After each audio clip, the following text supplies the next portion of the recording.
Anyways, we are here and I'm sure we're not strangers to the word origami, but regardless, if you don't know, origami is simply the art of paper folding, which initially I believe actually came from Japanese culture actually.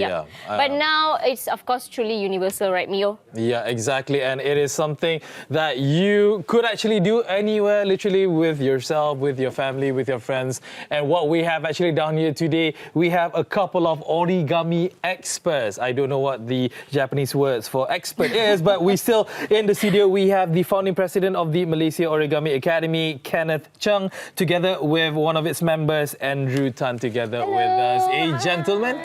Hi, good morning. How are you guys doing today? I'm fine. All right. Hi, Mio and hi, Erin. All right, so we have a lot of papers in front of us over here as what you have displayed for us. First of all, before we get into these magnificent creations, tell us about yourself and your academy. I mean, like, it's all about folding papers, right? That's right. So origami is actually a word from Japanese for paper folding. So basically, you need to use a piece of paper without cutting, without gluing, fold into any shapes. All right. All right. And the Origami Academy has been around for a long time, about 22 years now. So we're trying to promote the awareness of the benefits and also what origami can do from the scientific world and also into the artistic application. So today in front of you can see all the different type of origami, from origami earrings that we have folded into the figurines. And also we have origami durian. This is the first in the world. It is actually being folded from one piece of 1 meter by 1 meter square paper without any cutting and without any gluing. All right? Yeah, we do want to have a special mention here. All of these creations that you see in front of us together for what Kenneth and Andrew has been doing, one piece of paper, no glue, no scissors, no cutting, only folding. That's the magnificent thing about this. I'm still mesmerized by just thinking about it. Seriously. And of course, Kenneth, looking at your background, you've actually been doing origami most of your life, isn't it? Yes, so can you tell us, apart from the Malaysia Origami Academy, how did you start in being so interested into origami? Yes, well, when I was young, our family was a bit poor, so I don't have a lot of toys. So naturally, paper is the cheapest material that I can get hold of. So I would borrow the small plastic Ultraman, if you can remember those born from the 70s. Oh yeah, Erin would not know. You have to highlight that now, Mio. So I would borrow from my friend, and I will use the paper to like wrap it around and make it into the shape, and I will return that to my friend. You will crumple and it. I will brag about it. Yeah, my hand can move, yours one cannot because it was rigid. So that's how I get started. And then my mom taught me how to fold the crane, and of course during the Chinese ghost month, so I fold all the stuff for the ceremonial for the religion, right? But then I get bored and I start to experiment with different shapes. So that's how I get into design. Lovely. How about Andrew yourself? How did you get into origami? Oh, Did you play with Ultraman as well? Yeah, was paper the only thing you could play with as well? I'm poorer than Kenneth. Oh my God, no.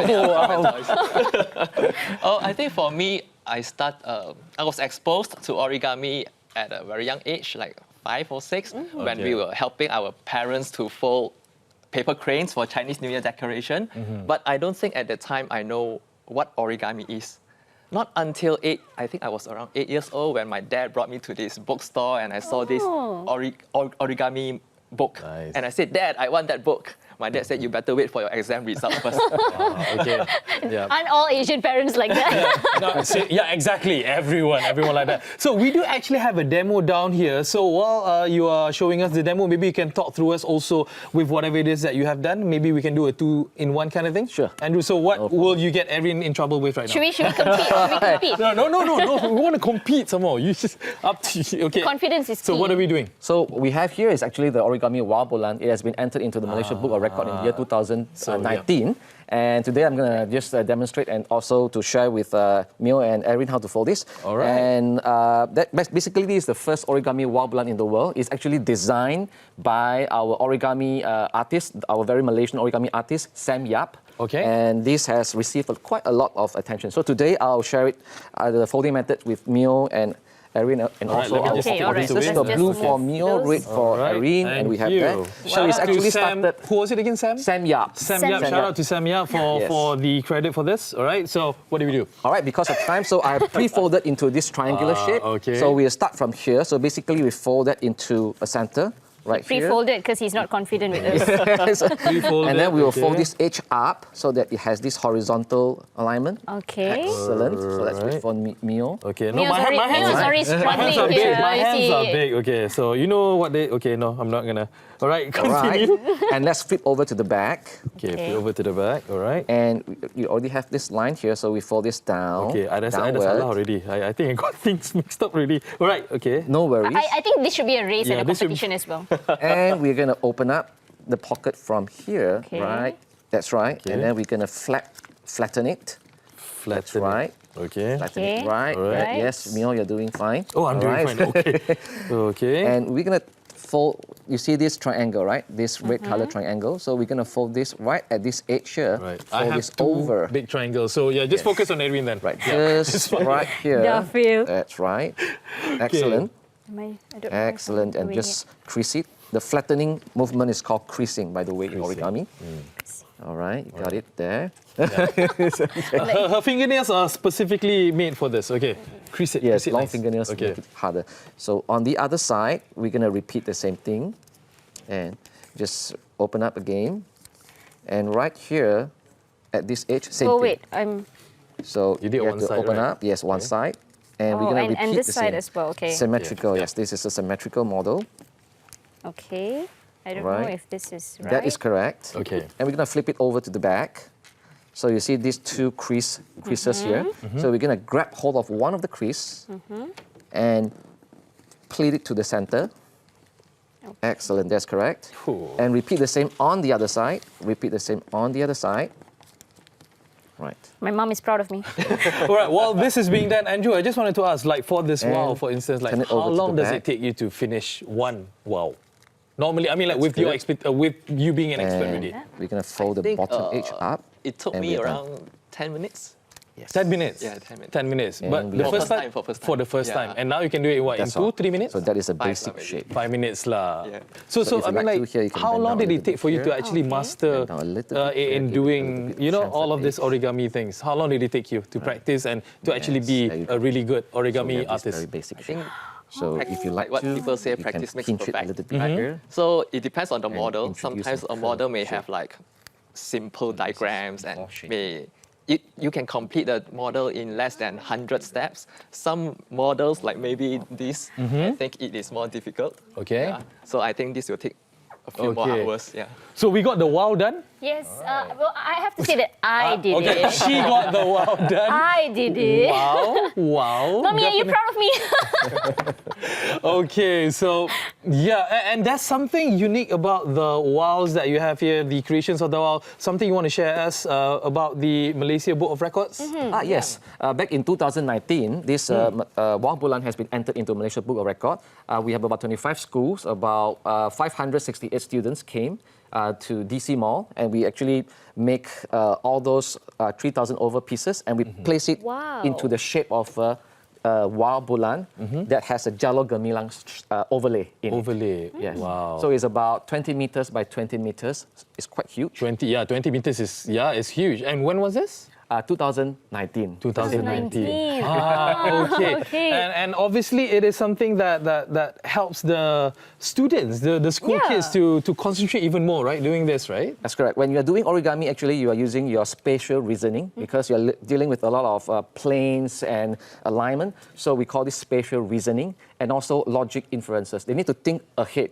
If I want to make into this shape, how I should fold, like Okay. from this corner to that corner and so on. So all this is actually putting together, and they need to use their head to think, and also the fingers to communicate to the fingers to fold it up. Okay. And of course, talking about all this, we don't really see origami being practiced among Malaysians. It's not widely practiced. So how is the response actually in Malaysians?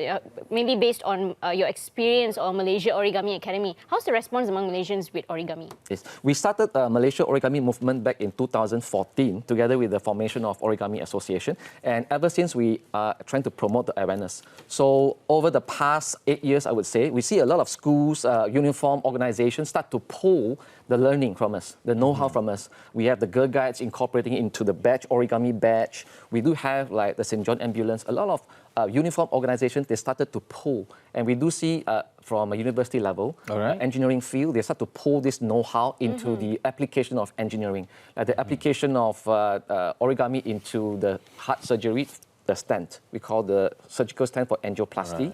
And a lot more in engineering world. So we see interest pouring in from different industries. And I have to say, of course, it's not exactly difficult to master the art of paper folding. Perhaps, you know, just practice makes perfect, obviously. And talking about all this, actually, Kenneth and Andrew, what are Malaysia Origami Academy's plans for this year, since you had an event back in 2019? I think that was prior to the pandemic, right? Yeah. So what are your plans for this year to bring awareness on origami to our nation? 11th of November is actually World Origami Day. The 4 ones in the date represent the 4 edges of the square paper, 1, 1, 1, 1. Okay, and this I believe you have done specifically to be given to the Japanese embassy. Yes. As you mentioned, this is actually, may I just pull it up here? It's actually a creation of the Sari Kebaya and Cheongsam, our national, clothes here. Yeah, I'm holding it very well over here, as you can see on camera. Very nicely done. That's and again, so beautiful. One paper. One paper. Each one of them is one paper, yes. Okay. One paper, and it's all pattern. Oh, it's printed like pattern paper, right? Yes, we use batik printed paper. Yeah, really. Okay. I think Erin can actually fit in one of these. But yeah, so for our fellow audiences, whoever who wants to get themselves into origami, where can they find you guys out? Yeah, in our studio is in Publica Shopping Center, and also you can find us on the social media, Malaysia Origami Academy. And you do whole courses as well, right? Yes, every weekends we have 10 a.m. to 10 p.m. full of courses from adults to children.